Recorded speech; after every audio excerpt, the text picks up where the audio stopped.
के सानिध्य में उनके गुरु स्वरूप की बात कर रहे हैं। आज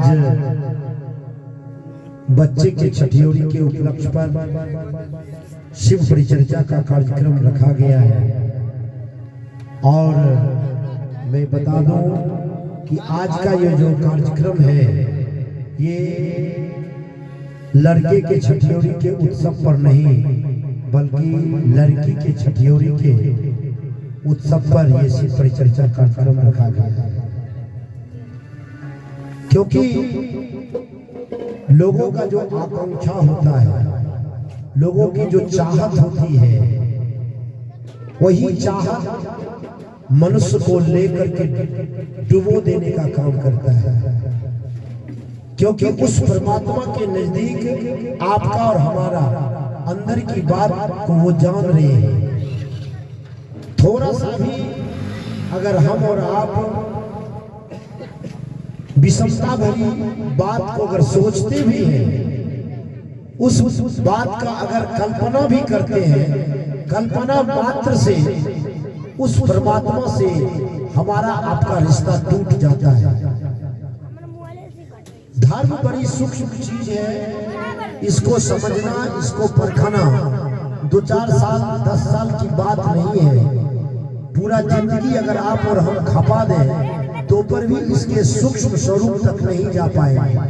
यथार्थ तो यही है, हम और आप तो व्यवहारिक जीवन भी नहीं जी पा रहे समाज में।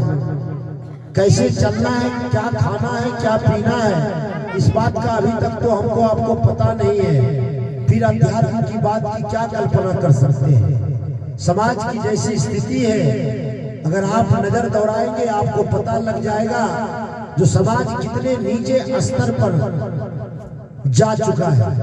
कल सरस्वती पूजा, परसों सरस्वती पूजा था, कल सरस्वती माँ की विसर्जन थी और आप और हम चारों तरफ अगर नजारा दौड़ाते तो विद्या कहीं भी दिखाई नहीं पड़ता था। विद्या लुप्त हो चुकी है। ये हमारा आपका दोष नहीं है। इलाहाबाद जो जाते होंगे, जिसका नाम प्रयागराज हो गया, जहाँ को की संगम के नाम से हम और आप जानते हैं, जहाँ पर गंगा, जमुना और सरस्वती तीनों नदियां का मिलन होता है, वहां पर बहुत पहले गंगा और यमुना का धार तो दिखाई देता है, लेकिन सरस्वती लुप्त हो चुका था। बहुत बड़े बिहार के एक विद्वान हुए थे, उन्होंने लिखा था जब किताब सड़क पर फुटपाथ में मिलना शुरू हो जाए और जूता शीशे में पैक मिले तो समझ लेना चाहिए इंसान को ज्ञान की आवश्यकता नहीं है, इंसान को जूते की आवश्यकता है। यही हमारा आपका यथार्थ है, यही हमारा आपका वास्तविकता है। चारों तरफ आप देखते होंगे शिव परिचर्चा का कार्यक्रम, लेकिन क्या हुआ, आज व्यवसाय बनकर के ये शिव परिचर्चा चारों तरफ तांडव मचा रहा है और लोग निंदा करते हैं। लोग इस बात का अब जो नहीं जुड़ा हुआ है उसको वो विश्वास होता है। इसीलिए हमको और आपको वास्तविकता के दौर में जीना है, दिखावा नहीं। दिखावा आप अपने जीवन में दिखावा का प्रयोग कीजिए, कोई दिक्कत नहीं है, कोई कहने वाला नहीं है। लेकिन आध्यात्म के जगत में अगर आप और हम अगर यहां भी आकर के दिखावा करते हैं तो फिर कल्याण होने वाला नहीं है। मैं पूछता हूं, कौन ऐसे लोग होंगे जिनको लगता होगा जो कि मेरा परिवार, मेरा बाल बच्चा, सखा संतान वो सज्जन सुशील ना हो? कौन सोचता होगा जो कि मेरा बच्चा एक वीर के तरह और एक अन्याय के विरुद्ध आवाज उठाए? कौन नहीं चाहता होगा मेरा बच्चा संस्कारी हो? लेकिन ये सोचने की बात नहीं है, सोचने से नहीं हो जाएगा। उस पथ पर आपको हमको चलना होगा, तब ये आने वाला जो समाज है सुंदर हो सकता है। नहीं तो आप और हम अगर मनमानी करेंगे तो आने वाला जो जनरेशन है, जो जनरेशन अभी इस समाज का भविष्य बनेगा, आपके परिवार का भविष्य बनेगा, आपके बाद का भविष्य बनेगा, फिर वो सुंदर नहीं हो सकता। ये शिव परिचर्चा क्या है?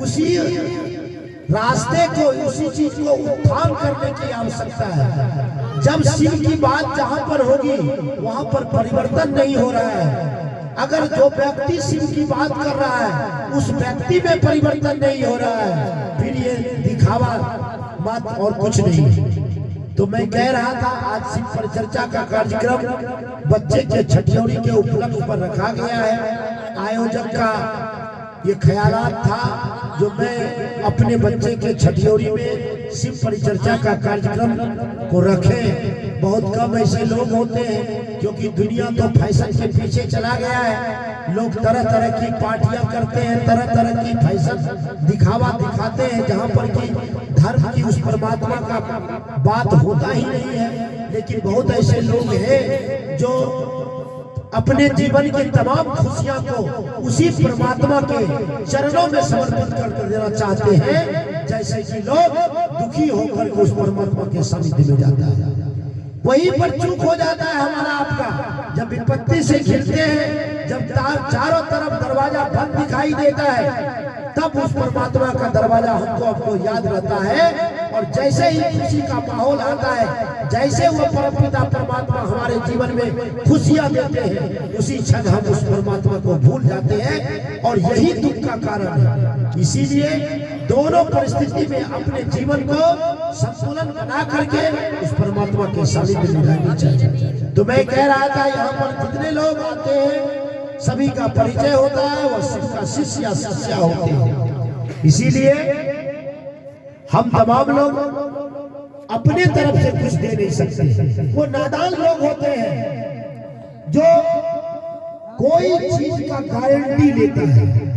आपका हमारा गारंटी है ही नहीं, दुनिया से कब बिल टिकट जाएगा, किसका गारंटी ले रहे हैं? एक चीज कर सकते हैं, उस परमात्मा के घर, उस परमात्मा की तरफ आप और हम भाव से किसी के लिए अच्छाई का कामना कर सकते हैं। कामना, मैं इस कामना पर विश्वास करता हूँ। अगर आप में थोड़ा बहुत पुण्य है, अगर आप किसी के लिए कामना कीजिएगा, उस कामना को सुन लिया जाता है।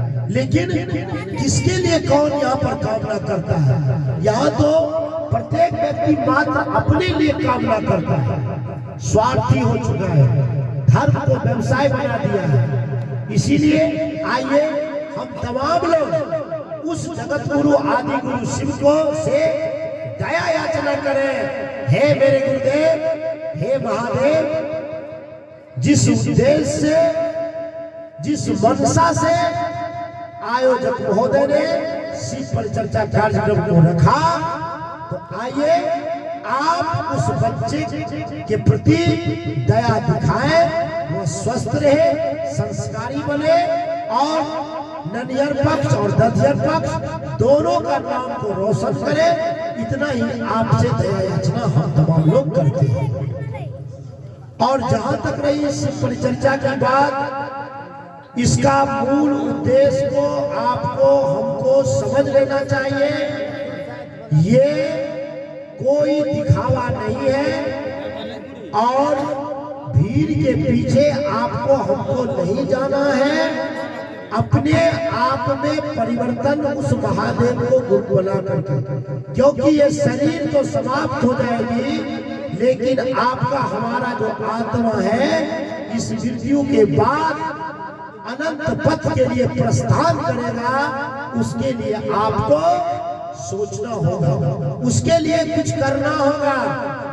इसीलिए आप अगर इतिहास को पढ़ेंगे, अगर शास्त्र को पढ़ेंगे, तो आपको पता चलेगा जो हमारे खास करके भारतवर्ष में ये कल्चर था, जो इसमें 4 तरह की जीवन को बांट दिया था। ये मैं शास्त्र की बात नहीं करता हूँ, मैं इतिहास की बात करता हूँ।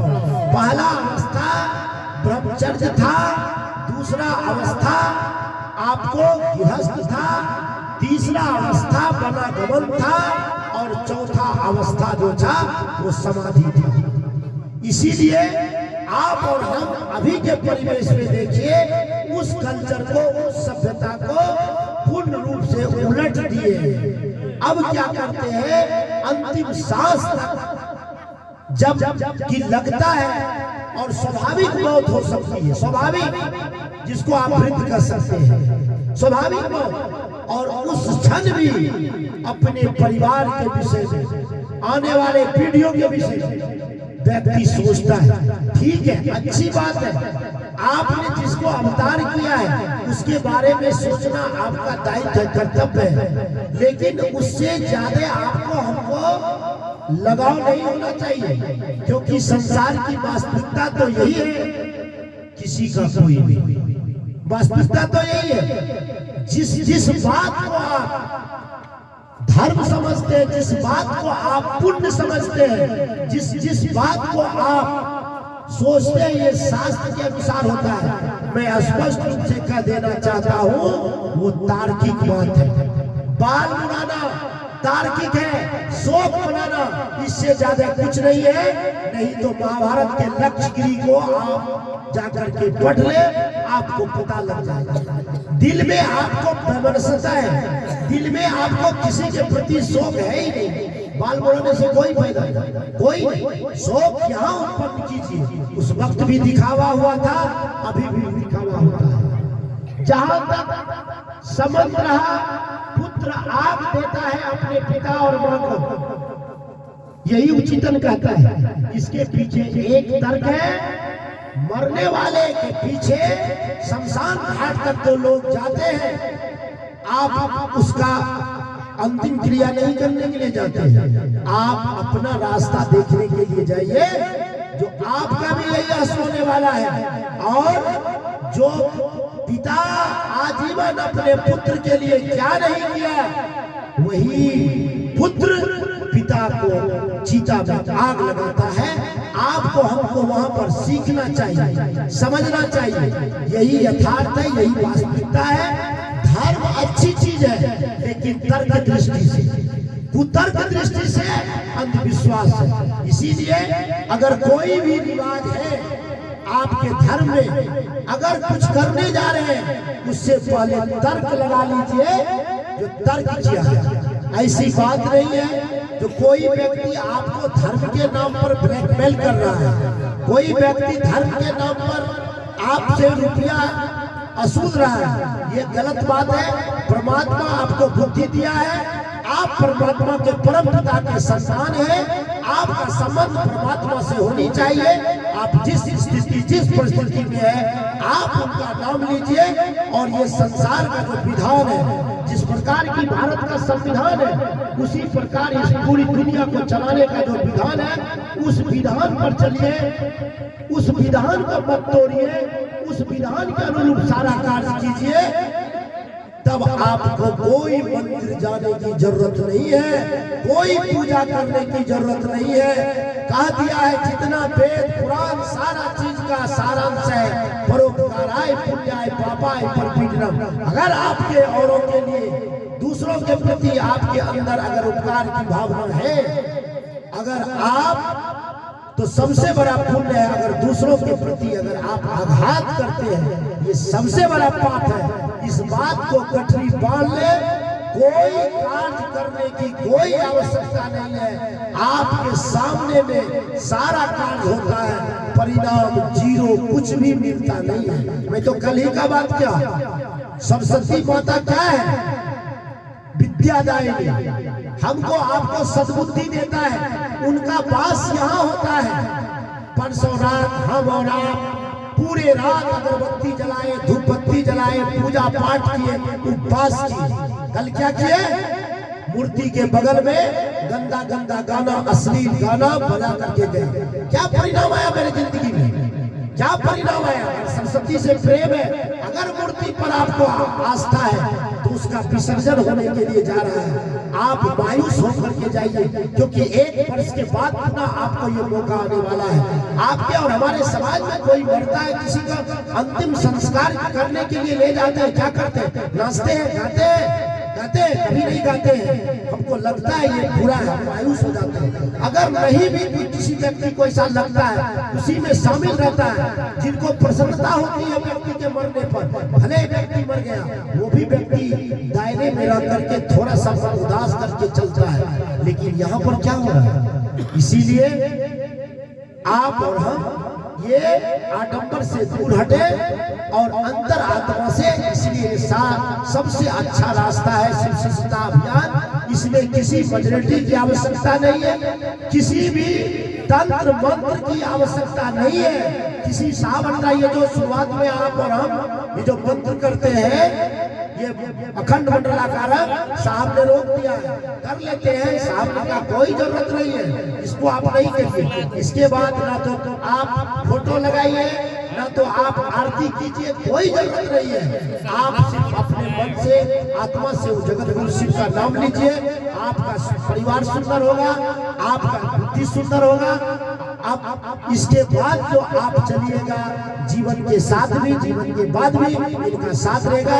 इन्हीं आशा और विश्वास के साथ मैं अपनी चर्चा को जगत गुरु शिव एवं मैया भवानी के चरणों में स्वागत देते हुए देता हूँ विराम।